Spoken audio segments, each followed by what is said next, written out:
Thanks to everyone venturing out in the rain, coming in person, and then good morning to everyone on Zoom. Thanks for joining in. We're glad that you're here. Just quick housekeeping, if anyone needs to use the restroom while you're here, it is right outside this door on the other side of the hallway, or you can go around. So just want to point that out. But we are so glad to have Dianne Chase here with us today. This is not her first time presenting to the chamber, and she was so amazing the last time she was here that we wanted to bring her back because she has great things to share with us. And today she's going to be talking about presentation skills, which is so important because we all use these skills in the business world, right? We're presenting all the time, whether it's to a potential client or a customer or even to, relatives or people that these skills come in handy. So her bio is on the invite. So I know you all read that. But Dianne is with Dianne Chase Media, and she runs a PR firm and is just amazing. So thank you, Dianne, for being here. Thank you, Jessica. A magnificent Monday to everyone. I'm so glad you're with us today, and I really want to make it super interactive. So engage online, in person, and we will make it a great, great session today. In the early 1990s, I was a news director at a big news talk station in South Carolina, the biggest one in the state. And I was in the newsroom one day outside my office, just banging out an afternoon newscast. And we had a lovable curmudgeon named John, and he was the host of our afternoon talk show. And he came through the newsroom while I'm pounding away, and he stopped at my desk and said, "Why do you hide your light under a bushel barrel?" And I'm taken aback. I'm just cranking it out. I got my head down. I'm moving through. I'm getting the work done, right?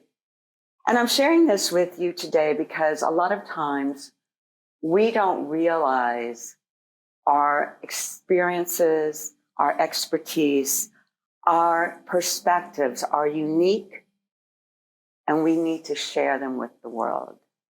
And learning how to communicate more successfully, how to present our experiences, our expertise, and our perspectives successfully will help us shine our light. So, a little bit of an overview of what we'll do today. We're going to talk about why communication skills, presentation skills are important. We're going to do some fundamentals. We're going to talk about nonverbals, content creation, and then the most fun part is going to be when you guys take the stage. And thank you all on Zoom for joining us today. I want you to be on your own little stages with us today, in addition to the ones who are in the room. A bit about what we're in for today. All right, so over the past 4 years anyway, have we seen some good, some bad, and some really ugly when it comes to presentation skills, especially online. So just jump in here. I would love to hear top of mind when you are thinking about presentation skills, communication skills. What's a big question in your mind? What's a big concern? What's a comment you have? And just share if you have any big presentations coming up, how you use presentation skills. What's the good and the bad and the ugly for you when it comes to presentation skills? For me, it's not saying so much. Filler words. Mm-hmm. I have to kind of focus on speaking slowly, not just powering through. Right. Yeah. Pacing is really important. We'll talk about that. I'll tend to skip around a bit. Like, start on one idea and my mind goes over here. Yeah. I'm totally with you. I'm stream of consciousness all day long, that's for sure. What about you, Steve? What question or concern do you have about presentation skills? For me, it's a constant battle between how much do I want to prepare, how much do I want to create the presentation, or how much do I want to just be live? Mhm. Right. Go overboard either way, real easily. Yeah, I know. Yeah, I like to think of it as freedom within a framework. But you don't want to, like, if things are organic and conversations going on and you're having an interactive session. Of course, it depends on the venue and the audience and the program and all that. But you don't want to stifle any creative thoughts or shut off a discussion that might be really valuable. What other questions do you have or concerns about presentation skills? I would say putting in presentation.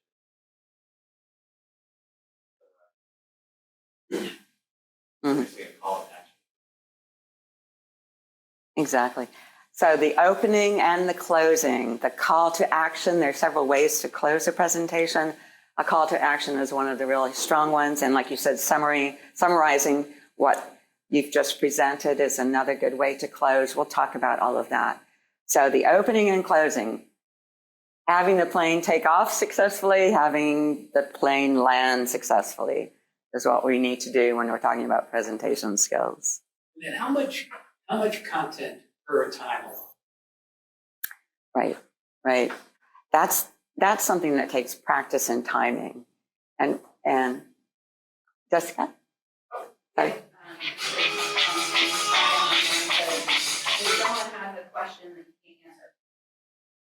If someone has a question you can't answer, that's a really good one. That's a really good one. And I'll go ahead and address that. The most important thing you can do if you don't have the answer to a question during a presentation is say you don't have the answer, but you will find the person who does and connect them, or you will find it out and connect with them. And what that does is it shows authenticity. It shows trustworthiness. It means you're not smoke and mirrors and you're just dancing around in a lane you do not belong in. It adds to your credibility tremendously. As a leader, to admit, I don't have that particular answer, but I will get that for you, or I will find the person who can get that for you. Another one? There's another one online that says, what if your audience is not interested in your presentation? Oh, where they're just like, they've been voluntold to be there, right? Okay, that's a little bit of a slog to get going, but we'll talk about this in the bit today. But really, the most important thing is to understand your audience. So if they're not interested, find a way to frame it so it will create interest. And that really takes some work. You really do have to understand your audience, which is why I really want to hear, again, your concerns, your questions. What is it that you want to take away today specifically from this session? Because I really want to provide value. So learning how to understand what your audience cares about will help you frame your presentation in a way that should create interest, should engage them. I've done so many crisis communication and media trainings, especially for executives. They do not want to be in there. Oh my gosh, do not. By the time they leave, though, they feel empowered. They've gained communication skills. They feel a little bit of empowerment again in terms of being able to communicate successfully and present themselves verbally, vocally, visually more successfully. Anything else? Uh-huh. Very long, we're experts in our. Right. How can I make that? I know you say focus on the audience. Right. So how do you make your presentation impactful? Again, starting with what the audience cares about, really understanding what the audience cares about. And that way you can communicate in a way that resonates. You can present your message in a way that resonates with that person. And we're talking to one individual at a time. Even if we're in an audience or we have an audience of 2,000, we're still talking to one human being at a time, right? So keeping that in mind will help you tremendously. figure out how you can create an impact. All right. Let's jump back in. Did you mess up my laptop? The people on Zoom couldn't see your shared screen, so I got that going. So, Okay. Well, why are we not? Huh. I love technology, except when it's not advancing.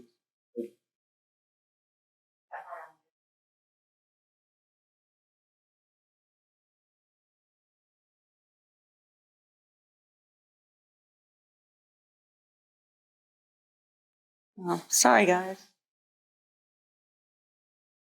Speaking of presentation skills, this is when you really have to know yourself and say, I don't even care if I have slides, right? You just keep going. All right. Why is effective communication important? Let me count the ways. Better response from all stakeholders. If you, again, communicate successfully, you're going to get the response you're looking for. And we're going to talk about what you want people to think, feel, and or do. So you're going to get a better response if you communicate successfully. Strong decision making.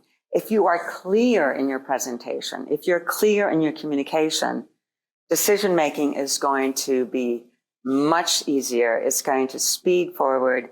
There won't be a lot of misunderstanding, miscommunication. The cost of miscommunication in business, the numbers are staggering. I read the latest one is like $12,500 per person per year, up to over $25,000 per person per year in business, lost because of miscommunication.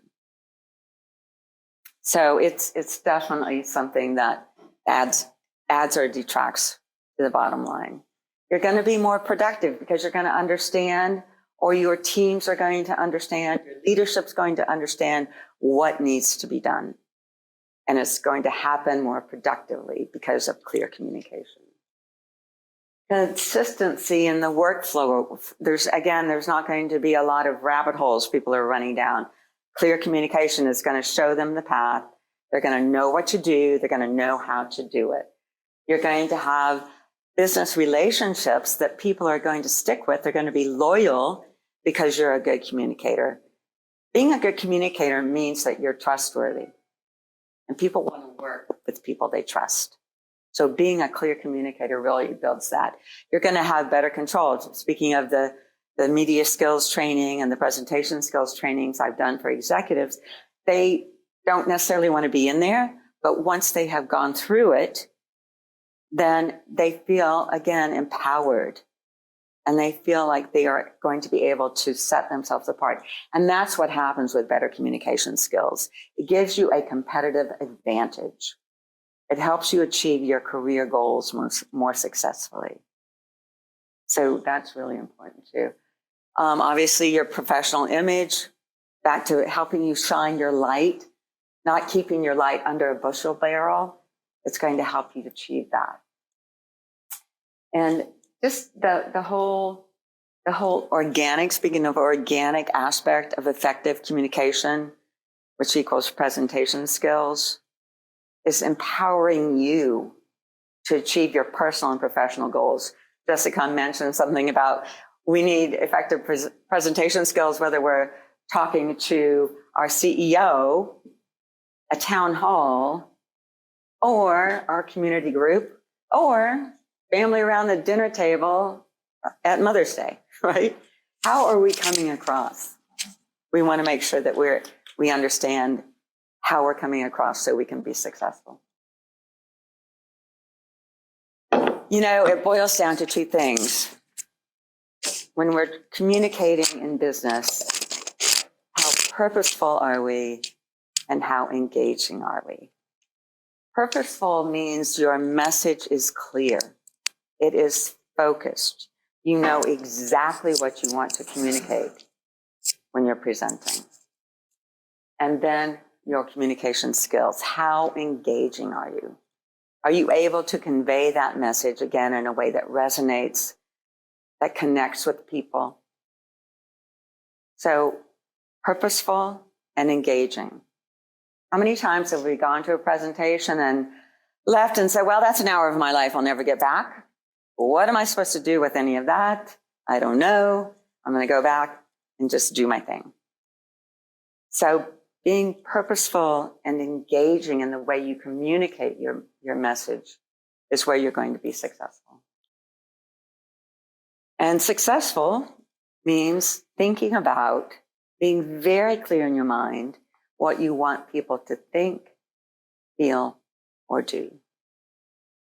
When you're communicating, what do you want them to think? What do you want them to understand? And it's not pushing facts and data and figures and stats and spreadsheets and all that.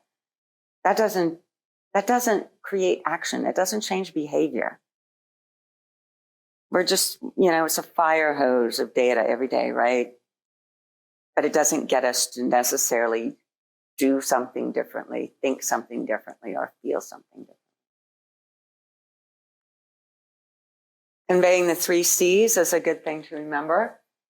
Being confident, and being confident comes from knowing your material. Again, back to your expertise, your experiences, and your perspectives that are unlike anyone else's.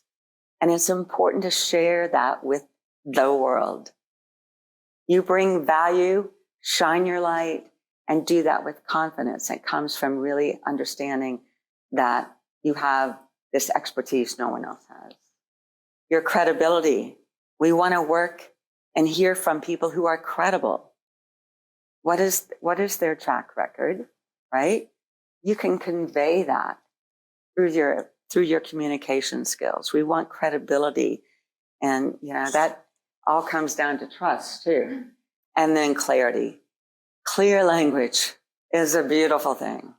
It is the smartest, most intelligent way to communicate is with clear, plain language. Now, in our circles, we have acronyms and jargon and kind of our own language, right? You're talking to attorneys or academics for sure, or anyone in a special space. But outside of that bubble, if you're not using clear language, you're setting yourself up for a lot of heartache, a lot of heartburn, a lot of lost time and productivity. I have a friend who started a business based simply on helping people learn how to speak in plain language. Plain doesn't mean dumbing it down, doesn't mean acting like, a 5-year-old. What it does mean is communicating in a way that you could explain it to your mom or your 10-year-old child. And it's not dumbing down. It's just clear, plain language. It gets to the point. There's not misinterpretation. There's not connotations with one person as opposed to connotation with another person. It's just a beautiful thing. There's lots of quotes about the smartest people use the simplest language. And it really is true. Again, any questions pop up, raise your virtual hand or your in real life hand. Just any comments, definitely jump in. All right, keeping in mind, again, that purpose. What is the purpose? Do you want to inform? Is it simply helping people understand a new product or a protocol or a policy? But again, you have to put it in an engaging way. Do you want to inform? Do you want to advocate for something?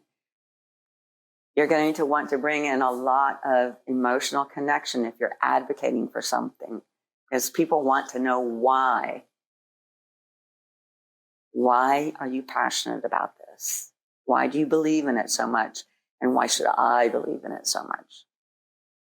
Do you want to think? Again, that goes to an emotional piece. If you're supporting a cause or supporting a change or supporting an individual, how are you communicating that? Is that your goal? or is it to build reputation? If your goal is to build reputation, you need to think about what you want to be known for.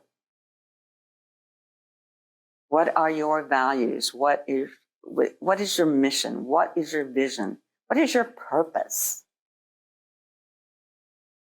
And really be really clear. How are you going to communicate that? So in developing your messages, what you want to convey, you're going to spend a lot of time boiling that down. Because in my strategic business storytelling workshops, we go through a process of getting that message down to 90 seconds, 2 minutes max. And it's amazing how powerful that can be. Because no matter who you're talking to, if it's in business or personal, people are going to be saying, thinking, get to the point. What's the point? Because we have attention spans of a goldfish, I understand. I think we all heard that one. I think I was working on a presentation with a Gen Z, and her latest data says 8 seconds. Gen Z will give you 8 seconds. No pressure, right? What do you want people to remember? And in remembering your presentation, your messages, it's going to help it spread quickly, right? If they remember it, they're going to retell it, most likely, retell it. That's where you gain traction. And then the outcome. Again, what do you want people to think, feel, or do?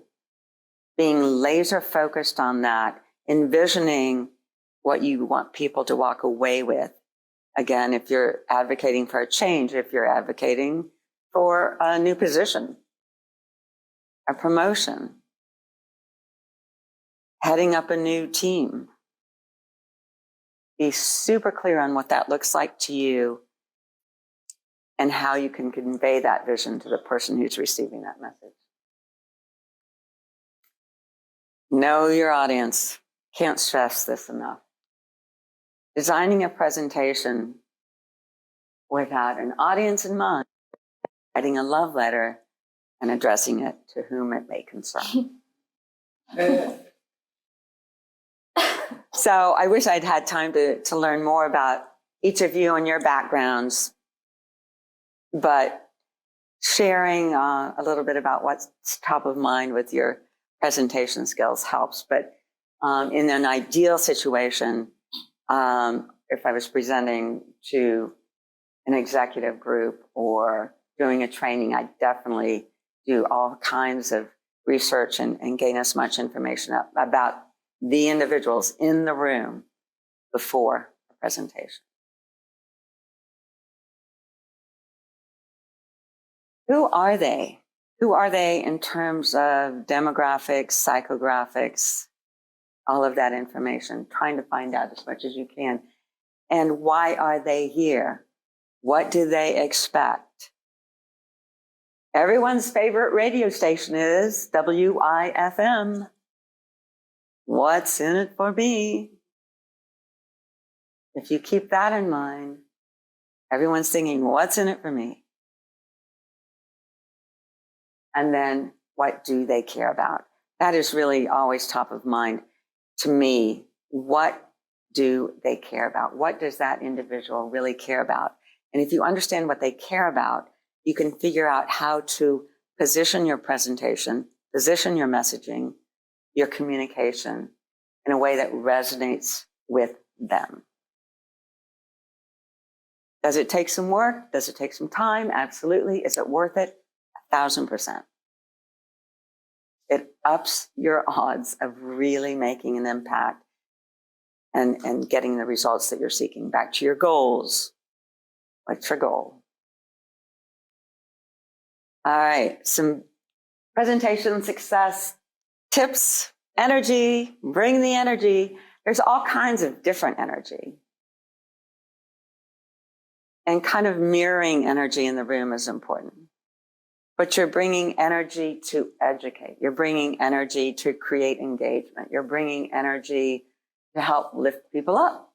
You're bringing energy to help them be more successful. When you're doing a presentation, it's critical to be the giver. You're not there as the WIFM. You're there as the giver. You're there to present to your audience, even if it's an audience of one. So have that mindset. You're not there to, in a mercenary way, if you will. You're there to achieve your goals, but you're not there to be a taker. Yes, again. And online, how do we find out what they care about? Who should we talk to? Is the organizer a good contact? So how do you find out? I know it's hard. The organizer is very important. So when I'm doing corporate trainings or workshops, I work very closely with the executive in charge of actually putting together the event and getting them to share as much information about each individual in the room, how long they've been with the company, where they're from. I do all kinds of, obviously LinkedIn is the go-to. Even if you just have the names of the individuals attending the presentation, go on LinkedIn. That'll give you some insight. It won't give you the psychographics necessarily, but you can talk to their managers or whoever their business unit head is, or a colleague, and have a little conversation. The ideal situation is actually talking to that individual ahead of time if you have time. And I've done that as well. I set up phone calls, 10 minutes. You can tell a lot from a tone of voice, the words they use, their approach to being in the presentation. So it can run the gamut. You can do little surveys. I do pre-training questionnaires as well. You're not going to get a feel for that person through an online survey, but it gives you some information. So that's always a good thing to do. If you can do a pre-presentation questionnaire or a little survey, short and sweet, ask some targeted question, that's a good way to do it. Facial expressions. I'm really excited to be here today.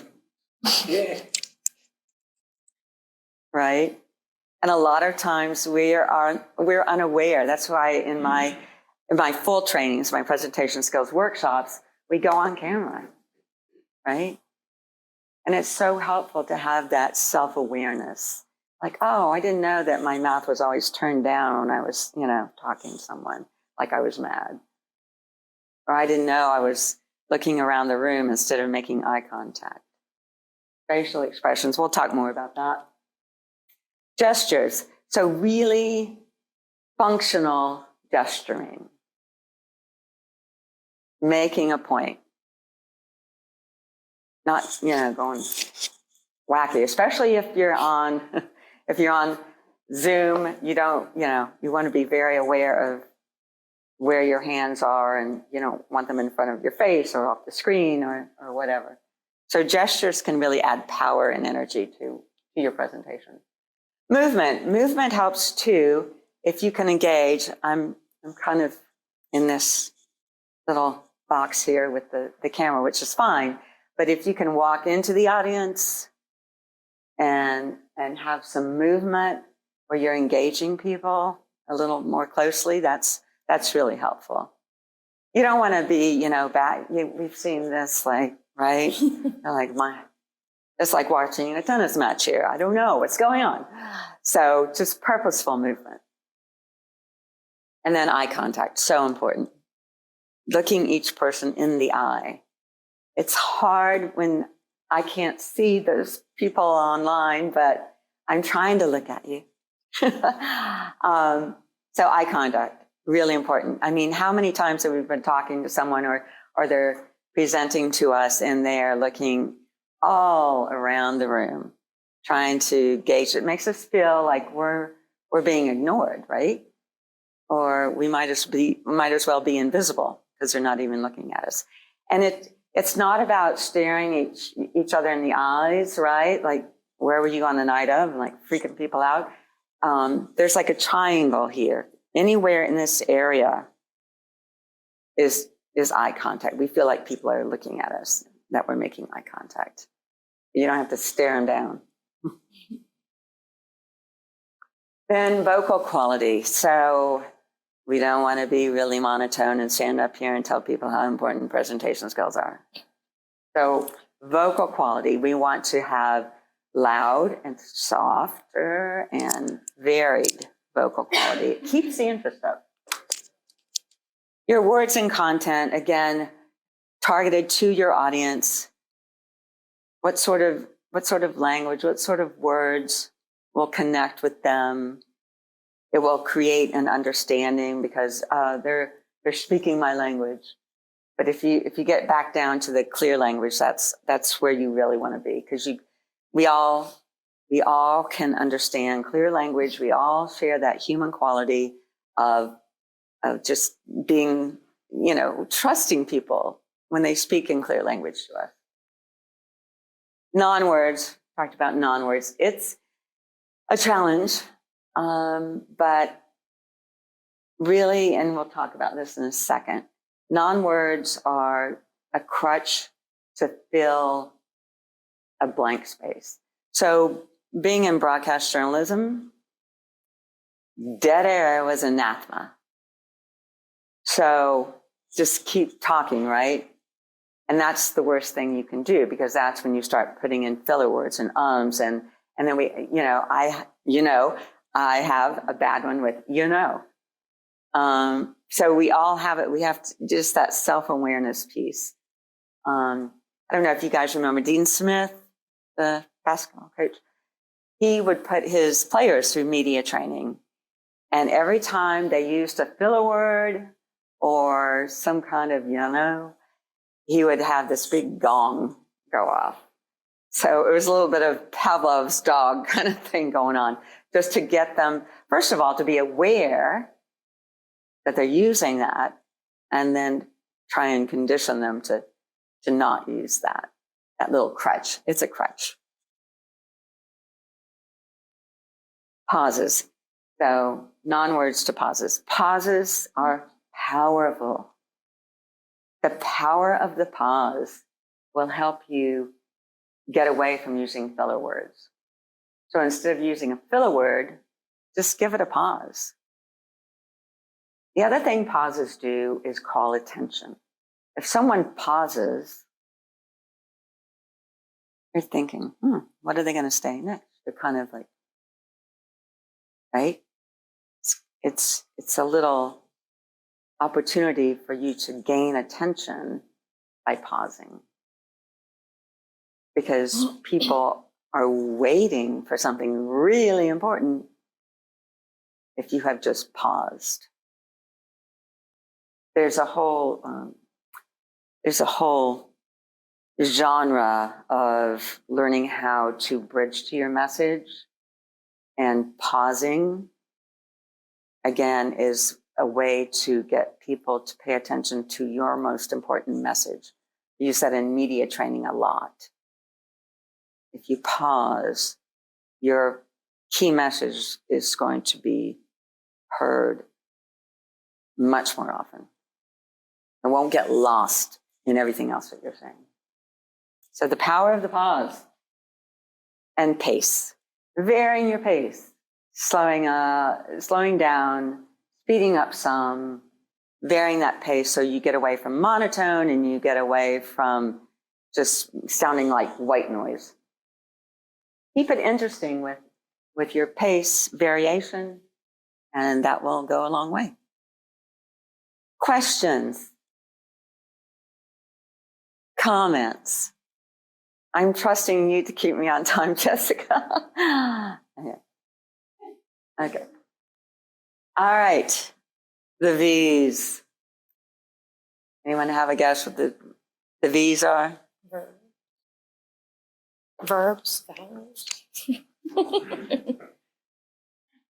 Verbal, your actual choice of words when you're presenting. Again, words that connect with the people you are presenting to. You're probably going to use different words if you're presenting to a community group rather than your board of directors or your direct reports. So make sure that it's clear, but use the words that resonate. Again, your tone of voice, creating that energy, creating a seriousness. You can lower your tone of voice. You can raise your tone of voice for energy and impact. So being aware of your vocal tone. Many times we hear ourselves recorded. People, that doesn't sound like me. That's not my voice. I don't sound like that. Oh, yeah, pretty much. And then visual, that nonverbal communication. What is your body saying? What's your face saying? What are your gestures saying? What are all of those nonverbals doing to your message? Are they adding to it or detracting from it? Are they disengaging your audience or are they engaging your audience? Nonverbals, so important. Any idea which one of these is the least important in terms of your communication success? Verbal? Anyone else? Vocal? Verbal? All right, verbal people, you win. All right, Dr. Morabian did a study years ago. His research is cited often as a clear understanding of the power of nonverbal. I like to say we have to listen to what's not being said. And as human beings, we pick up on what's not being said, oftentimes more than what's coming out of someone's mouth. So this is not to say the words you use are not important. What it means is that you can have all the right words, but if your nonverbals, if your tone of voice, I'm really excited to be here, and how you look are detracting from what's coming out of your mouth, you're going to not be successful. Simply put, as human beings, we're wired that way.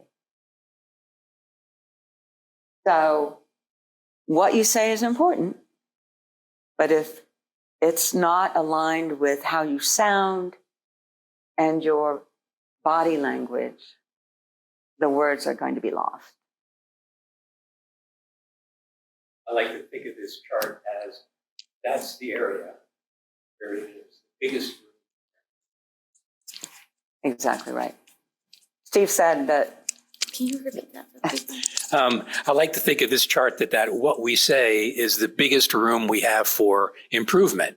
If we put more thought to the words we're actually going to use, they'll matter more.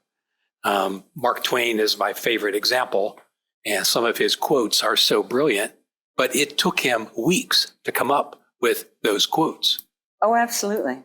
Absolutely. And, well, it's credited to several people, but I think of Churchill saying, I wrote a 45-minute speech because I didn't have time to write a 15-minute speech. It's much more challenging. We just throw, as my British friends say, the dog's breakfast. This is a dog's breakfast. This is just one of everything, all kinds of stuff in there. And that means your message gets lost, right? But you're right, Steve. The words are very, very powerful and important, but the words, again, have to be supported by your tone of voice and your nonverbals.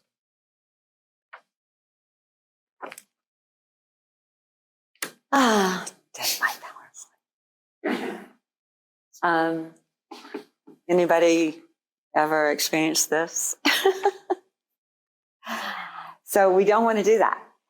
And in my full workshop, I go through how to prevent that. I mean, there's specific MOs, if you will. There's specific tools and tricks and things to keep in mind in terms of not having your audience die from PowerPoint.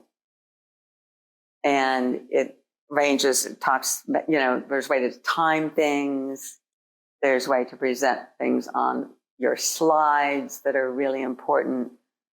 I always say, if it could be in an email, don't make me sit through a PowerPoint presentation. I just had that experience with a speaker last week, which just reading the slides serves no purpose. Send an email. You are the presentation, not the PowerPoint.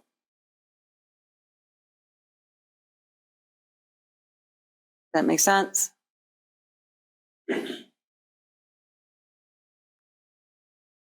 All right, talking about content. This is old and tried and true. Tell them what you're going to tell them. Set it up.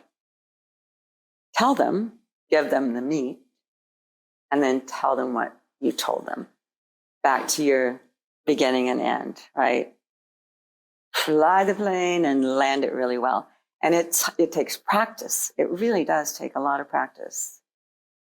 And it's really powerful because you want to make sure that, again, they leave with thinking something, feeling something, or doing something, which was the goal you set for the presentation. My goal for you all is to take away some thoughts, some insights, some tips you can employ when you're presenting, whether it's to your teammate or to your spouse. Human communication skills are human communication skills, simply put. So being very thoughtful about how you engage, and there's a way to start your presentation. Start with a question. Start with a story. I'll talk about that. Start with a startling fact. Start with something that grabs their attention right away.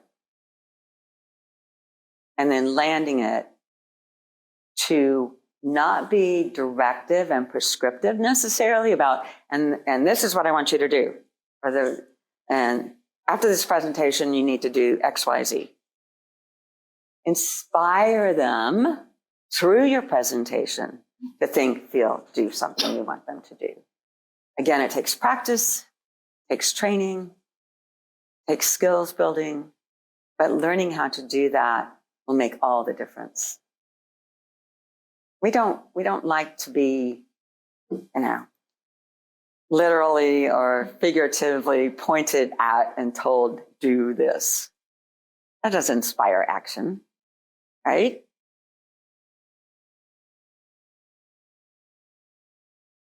Yes, presenters are storytellers. Jessica mentioned a presentation I did for the chamber, whenever that was last year.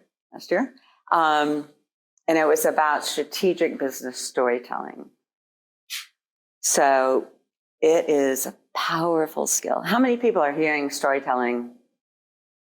You need to use storytelling in your communication all the time for presentations, or how are you being encouraged to use it? Some of our visual don't just put facts down. Right. But I'm sorry, don't just put facts down, but to make it feel ownership to the person reading it with a story. And then, of course, when we're engaging in business, we're real people. So you got all these business facts and numbers and figures. But so I work in healthcare. So the storytelling for me is I bring in a real patient that went through this and how we got them, funding, financial, or why this program has helped people because they're with their story. So storytelling is always up there for me. Absolutely. You nailed it. Absolutely right. If facts, data, figures changed behavior, No one would smoke. No one would speed. No one would eat junk food every day. We would do all those things rationally. We know, we've got the data. We know how dangerous it is to text and drive. We know how many wrecks it causes. Do people still do it? Yes, they do. Until they've been impacted personally. So I teach putting the data, the stats, the facts, which you need, into a story. And it's not a once upon a time, and it's not a moral of the story. It's not that at all. At all. So good presenters are storytellers. Stories are the single most powerful weapon in a leader's arsenal. This is a Harvard University professor in cognitive research. I've got some hands. Oh, 10 minutes. Okay, good. Anna? So I do have a question. When it comes to storytelling, I feel like a lot of people keep going on and on and on and on and on. So my question is how do you, kind of, I know time management wise, but how do you refrain yourself from keeping to go on and on and on? It goes back to that purpose and engagement. One message, one story. 90 seconds, 2 minutes tops. Because after that, again, people are going, get to the point, right? You're going to lose them. It takes a lot of practice. And I tell people in my workshop, it takes courage. If I'm using a personal story, so my little personal story about don't shine your light under a bushel barrel, right?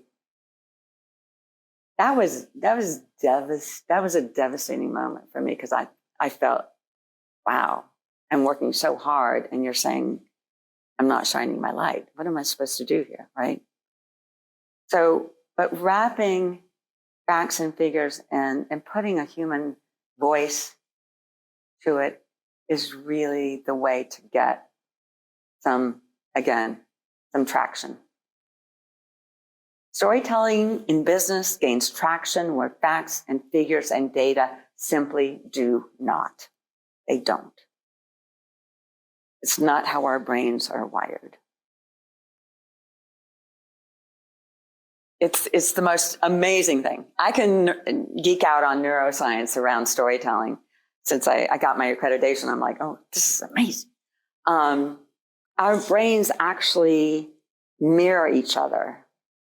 They connect. When I am listening to a story you're telling me, or vice versa, our brains actually connect with each other because we relate. We're human beings. We've all been a teenager, right? We were all kids and fell and scraped our knee or had that teachable moment. Maybe we learned integrity by something we did that was not. But we have a story to tell about that, to share that value. But it takes courage. We have to dig into our own experiences to do that. So I encourage you to really look into the power of storytelling in your business communication. Virtual presentation skills, a couple of quick things on this. So again, good, bad, ugly, whoo, yikes, right? During COVID. So this is what success could look like with virtual presentation skills. This, not so much. So how many nostrils have we looked up or how many noses have we looked down? So 3 key things. Head means what's above your head. You should position yourself. There should be like a third of the screen on top, not like, I don't want you in my face, right? 2 colors. And then your eye contact. I know it's hard, but we have to look at that little camera and put a face on it. get a Post-it note and put a name and a face of someone who actually likes to listen to you and put that above your camera, and that'll help you communicate. And then what is behind you? And that's where a lot of people get into trouble. I'm really, I'm more of the realist thing. I don't do the blurred or I know, lost branding opportunity not to have my logo behind me, but everyone has their different styles. So whatever works for you, but just be sure that if you're using a virtual background, that it doesn't cut off half your, arm and all that good stuff. That's very distracting. So again, too close, looking down, bad background, grumpy face, all that good stuff. And it's exhausting. I just chaired a 3-day virtual conference, 3 days. And I was on the floor just like, because you have to bring so much more energy through that computer screen, right? I really think this is an excellent example. I mean, this guy looks like he's talking to me, right? He's looking right at the camera, other people, and he's using proper expressions, nothing too much. So I think that's a really good example of how you come across in a virtual presentation. Obviously, dress professionally and appropriately. I think the bar got really low during COVID in terms of professional appearance. I'm old school, but just, appropriate for the audience.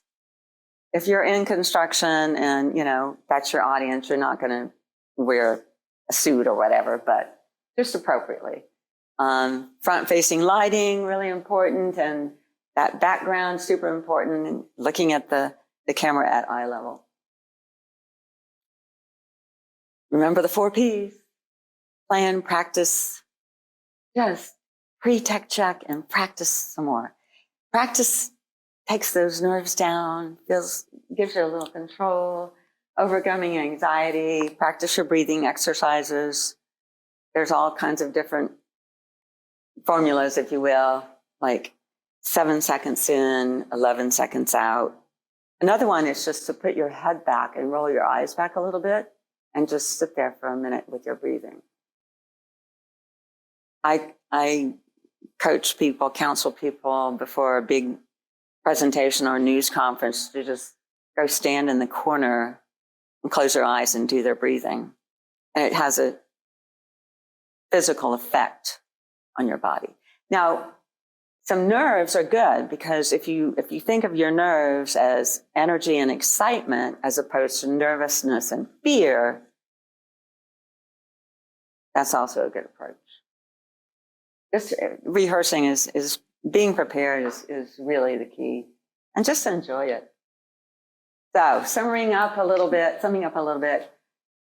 your appearance, your attitude, your eye contact, your confident manner, keeping your voice interesting, your knowledge, your expertise, your enthusiasm, and who's in the audience. All right, do we have time for any? I don't think we do. I wanted to see if anyone wanted to come up and do a 60-second presentation on their business, what they do. Do we have time? No, I don't think so. 1 minute. No, 60 seconds. Can you speak really quickly? Somebody wants to go at the chair. Good practice. I have to prepare. That's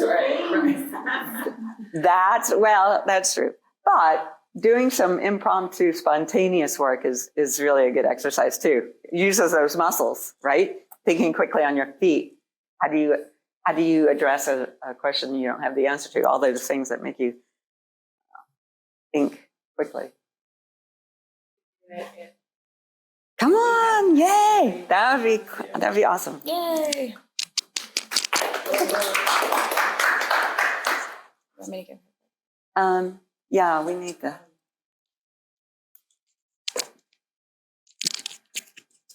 You get so many brownie points, I can't even tell you. Okay.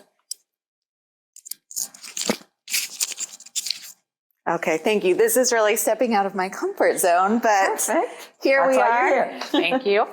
I'm Lila Riley. I am new to my role with Crossnor Communities for Children. It's a child welfare organization.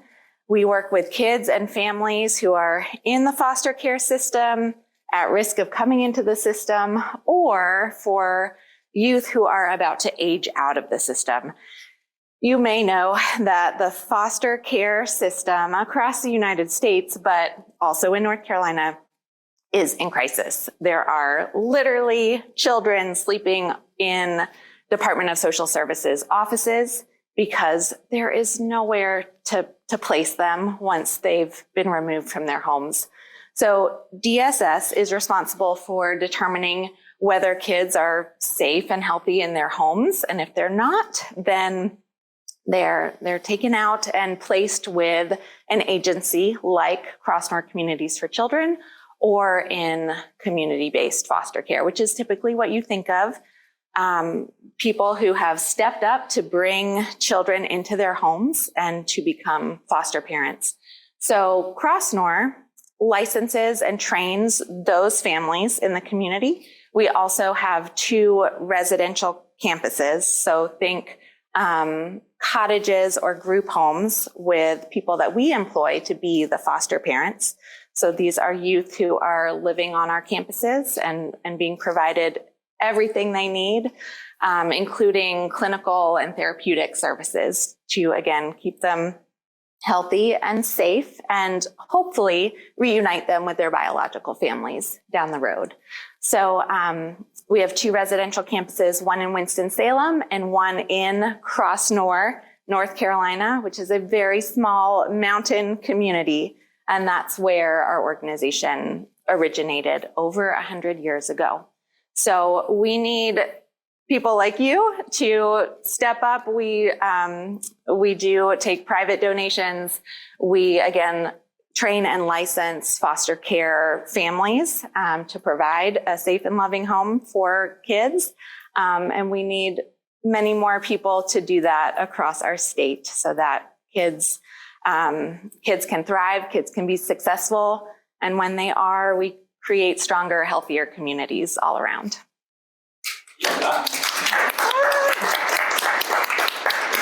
Well done.